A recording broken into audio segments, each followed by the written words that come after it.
Welcome back, everyone. I made with sound in my hand, sorry. Welcome back, everyone, to Social Club's second part of today's two videos, obviously. First, we did Where Would England Finish in the Premier League? We've done that. You can go and check that out. But now we're going to talk about Spurs and Toby Alderweireld's situation and how that situation. How that's possibly get him out of my club. That's possibly a reflection of what is going to come for Spurs in the next 18 months. Yeah. So he's got about. Well, he's coming into the last year of his contract, and he hasn't been offered a new contract. And his agent, Stephen Francis, as I like to say it, is saying that Spurs need to hurry up and offer a contract. Or what? Or, well, he's saying that 7 or 8 clubs are after him. I mean, we all watch football. We all know how good Toby Alderweireld. No one at Very Spurs good. or any fans, very, very good. No fans think, or the club doesn't think that no one's going to be interested, so we can just string him along. The problem is this is a difficult situation, right? His age, he's 28, I think, right? This is the last big contract of his career. Mm-hmm. He needs the most amount of money. This has to be the most valuable contract he's ever signed. For Spurs' perspective, we have to make him one of our, probably level with the highest paid player at Tottenham with Harry Kane. So that means that we have to pay a huge amount of money for a player who's only going to decrease in value, which doesn't fit into the model at Tottenham at all. So we need to, is it worth the risk and the cost to keep him at the football club, and knowing that we're not going to recoup that money back? Yeah. Or to use that money in improving the contracts of younger players, which will increase in value. So apparently he's on about 50k a week at the moment. And he is he's at least top 3. Who said that? How's that number even? This article says it. So it's probably bollocks. We don't know how probably much he's true. on. It's probably true. It's probably not far off it. All right, fair enough. 50, 60, whatever. So say he's on 50, 60. Harry Kane's on about 110, but there's an idea that Daniel Levy doesn't like to spend over 100 grand a week on a player's wages. Is there? So can you explain to people who don't know, what is, from your understanding, what is the general kind of wage structure at Spurs? Well, I don't pay any notice to, apparently Levy doesn't like to pay over 100 grand. It literally he's nothing tight. at all. You know he's nothing tight. at all. I'm not saying he isn't tight. He's not. Tight's the wrong word. Frugal and shrewd. Yeah, two other variations of the word tight. No, it isn't. But there's different between tight. Someone. Let us know in the comments on the words for tight. Stringent. Stringent is better. Stingy. Again, this is silly. This is completely Moth-ridden. He's ultimately, we're in a situation where we're building a new stadium. We don't have the money, the match day income, to support a huge wage budget yet. We will when the stadium comes. At this stage, it's going to be the next 2 or 3 years. We're paying rent on Wembley, so not making really anything out of those ticket sales. So he's in a situation where you can't just throw this money about. It'll cost close to £1 billion, this stadium being built. Ultimately, the long-term success of Tottenham isn't based on whether or not Alderweireld gets his contract. So you're saying the money isn't there? It can't be. Well, it may be there, but I don't know how much. I don't know. How do I know, Jem? So all I'm saying is that we've got a really expensive stadium to pay for, and we don't have a match day income. So I would presume the money isn't there yet. I think the interesting thing that you said there is that Tottenham don't want to pay for a player who's going to decrease in value because they know they're going to lose their money on him. What you didn't say is that they could recoup that money. They can't recoup it in sale because obviously his value will go down. No. But you recoup that money by keeping one of your best players and winning the European Cup. And you have more chance of doing that, winning trophies, by keeping players like that at the club. My preference is that we offer him a new contract, but I'm being realistic. I want him to stay. I hope he's one of the best defenders I've ever seen with my own eyes. He's on a par, probably better than Ledley King, in my opinion. He's that good. And our defence has been incredible since he arrived. I hope that we give him a new contract. The way the situation is currently, it's a shame that it's kind of happened now, but with the stadium yet to be paid for, the fact is there isn't an unlimited pot of money. But is there a sense that Spurs have never had a squad this good? For a long time, during the Premier League era or whatever. Right. And there's never been as much money as there is in football at the moment. Isn't it dangerous? Are they going the right way about ever winning something, ever having a championship winning side, and also not getting... Spurs are now a steady top 4, top 5 team, which they weren't.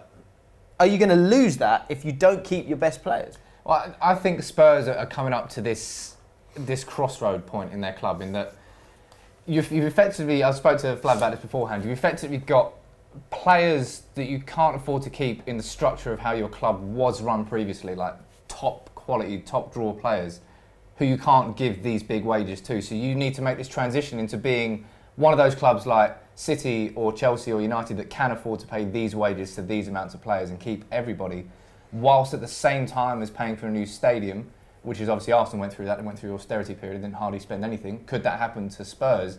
And I think you've got this period now where Spurs have been, for me, consistently the best team in the Premier League in the last 2 years, and they've got nothing to show for it. So if I'm a player in that squad and that happens for another year, you're starting to feel the same. Are we really moving forward? Do I need to leave this club? Firstly, the about not spending, Spurs haven't spent any money in 7 years. We've got a net profit of about 10 million, first off. So the actual spending the money, that's not an issue, right? In terms of transfers. In terms of weekly wage budget, that is an issue. Because we're not United, we're not Chelsea, we're not Man City. The other thing is, everybody laughs at Man City or chastises Man City for spending £1 billion in the transfer market. Spurs are nearly doing that on a stadium. So forget all the players, we're doing that on a stadium, which has no, at this moment, any impact on our playing. So we've got a £1 billion fee, or it's 800 million, right? £800 million fee on the stadium. Is that how much Spurs has got to pay, 800 million? That's the total cost of the build. They'll make all that back though. But at this stage at the moment, we can't behave like everyone else. How important is it to have a stadium like that, which obviously that's happening, that's going to happen, but how important is it to have a squad good enough to kind of showcase that stadium, if you know what I mean? Like, of course, you're going to go so big in that sense. Are you kind of costing yourself 5, 6, 7, 8 years again if you let these players go, if you haven't got a squad good enough to move into that? Yeah, I mean, firstly, I think that Tottenham are going the right way about everything. I think that their summer, a lot of people ridiculed it and said, they weren't active enough in the market. I think they had a brilliant summer because they kept hold of everybody, aside from Walker. And judging from my experience, the consensus I got from Tottenham fans is nobody really cared whether Walker went anyway. I mean, nobody was. We weren't heartbroken. You were ready for it, weren't you? The point was keep hold of Alli, keep hold of Eriksen, keep hold of Kane. And they achieved all those goals. So that is firstly a brilliant piece of work from Tottenham. Going into a season at Wembley, a season in the Champions League, and potentially going home next year, to keep hold of those three assets was very, very intelligent from Levy, and it was very good work. I think the problem is now that we're talking about these wage structures that they've had in place for however many years. They have to move with the club that they are now. So they had these wage structures in place when they were dishing out contracts to Steve Sedgley and Ramon Vega and whoever. And now they're not. Now they have one of the best defenders in the league. So you can't have that wage structure. You have to become. Steve Sedgley's on 60. Well, you know what I mean. It's all very well having a wage structure in place when you're a club that finishes somewhere between 6th and 10th. Yeah. When you then become a club that finishes somewhere between 1st and 3rd, or 2nd and 3rd, in fact, you need to move your wage bracket along. And if you don't, they're going to leave. Pay the price. Yeah. So and the price will be that eventually, if the player wants more money elsewhere, he'll find another home to go to, and we'll generate a lot of money that will then feed a new crop of players. So just to go one thing on that, Spurs' transfer process at the moment, a wage structure at the moment, is we develop these young players, and then we reward them with contracts regularly. So Alli, Kane, Dyer, they've received upgrades on their contracts every single season that they've improved on. So you give them a small amount, an increase each time, until they get to the stage where we can no longer really afford them. And like with Walker, instead of offering them 150 grand a week, you sell him on for 50 million. That money is then used to pay for young promising players like Harry Winks, who will get an upgrade in the contract shortly, and any others that deserve it, Trippier, Davies. So there is a process in there. There is Spurs under the current stewardship of Pochettino and Levy are not going to be in a situation where there's an exodus at Tottenham, as the title of this video suggests. I think there could still be, and I think why Alderweireld is such a crucial part of that is because Walker goes as one guy. No, guys, we're all still together. It's fine. This team's still here. The second, is he captain? Yeah. Captain goes. No, sorry, Lloris is captain, and then Kane. No, he isn't captain. But he's a lead. He's one of them. He's a massive leader of the team. Picture, If he goes as well, that's a fitting picture. He's looking. He will be. Dele Alli will be looking. This is what I think. And a lot of the other guys. This is what I think will happen. I think Alderweireld will probably go. I think he is good enough to play for Real Madrid or Barcelona, and I think that's likely to happen because they can pay him significantly more than us. He could go to Man City. Would you let him go to a Premier League club? Should he be allowed to go?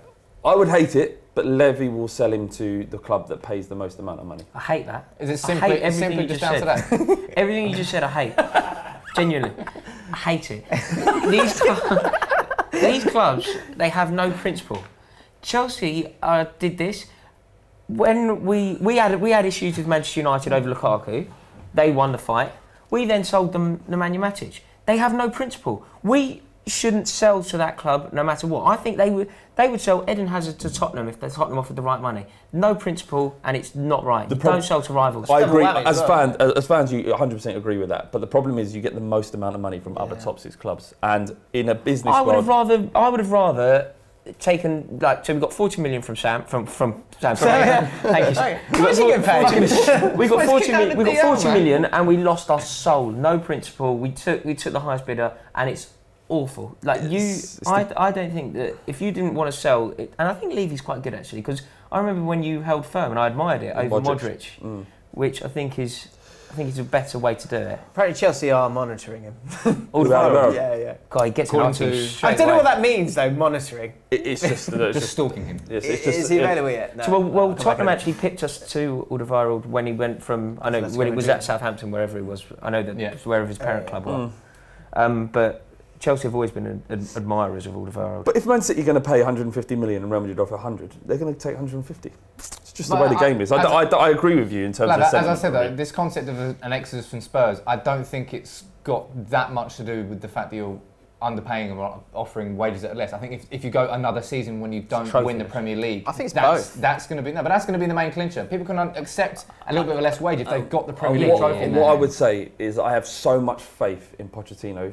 So much faith that we could deal with selling a couple of those each season and we'd still be as good. I genuinely believe what is considered now, as if you're Levy, what's considered a successful season from Pochettino? Is it just keeping themselves in? No, I'm just saying, like, what's your 5-year plan? Look, we got the anomaly of having this stadium. So we're in Wembley. We're not even at home. We're playing 38 away games this season, right? In effect, because Wembley has been horrendous, worse than I thought. And then you've got. And then you've got a new season and a new stadium, so you're bedding in there. So there's always this transitional period. For Pochettino's brief will be to finish in the top 4 each season. If he does it, despite having all of these problems around him, then it doesn't matter whether he's winning. This whole winning thing doesn't. It's very Arsenal. You literally sound like an Arsenal fan. You sound more Arsenal. But it'll be the same for Chelsea. When you, I know, I'm very worried about it. Finish in the top 4, then you're doing your job. That revenue stream's coming in. The pressure about this winning things is all this narrative outside, because everyone ultimately are petrified of what Tottenham plus the fact that you had the best football team in the Premier League for like 2 years. People are shitting their pants about Tottenham. No, they're absolutely bricking it. They did. Tottenham played the best football in the Premier League. Thank you very much, Sam. 2 years. Put that in the trophy cabinet, mate. This is what I'm talking about. They're all worried. There was a time when we used to call it 3-point lane. Long days since then. Because you're at Wembley. Well, Ireland doesn't exist anymore. You know what I mean? It's the same thing with Pep. I know I'm going to stop now, but one little thing. Pep Guardiola is fucking terrified of Tottenham Hotspur. He isn't, mate. Or Harry Kane. Terrified. He's absolutely he keeps him up at night. He keeps him up at night. He stares at a wall going, what will happen when Tottenham play? Guardiola does not give Tottenham Hotspur a second thought, aside from the night before he's playing them. You're mad. You're mad, Rory. Everybody. Conte as well. Conte's learned English just so he can vocalise his fear properly. Right, are Spurs doing the right thing in terms of their wage structure, and should they be signing him at any cost? And if he does go, who will be next to go? Will there be a massive exodus? Will the club cease to exist? You all hope, but it won't exist. Yeah. Let us know in the comments below. Ask the Club is tomorrow. Make sure you don't miss that. You won't miss it if you subscribe to Ball Street. Check out United People's TV. Check out CFC Fan TV. Check out Flav here most weeks. Or the Flying Cup podcast. And we'll be back very, very soon. Make sure you give it a like as well, and we'll see you next time.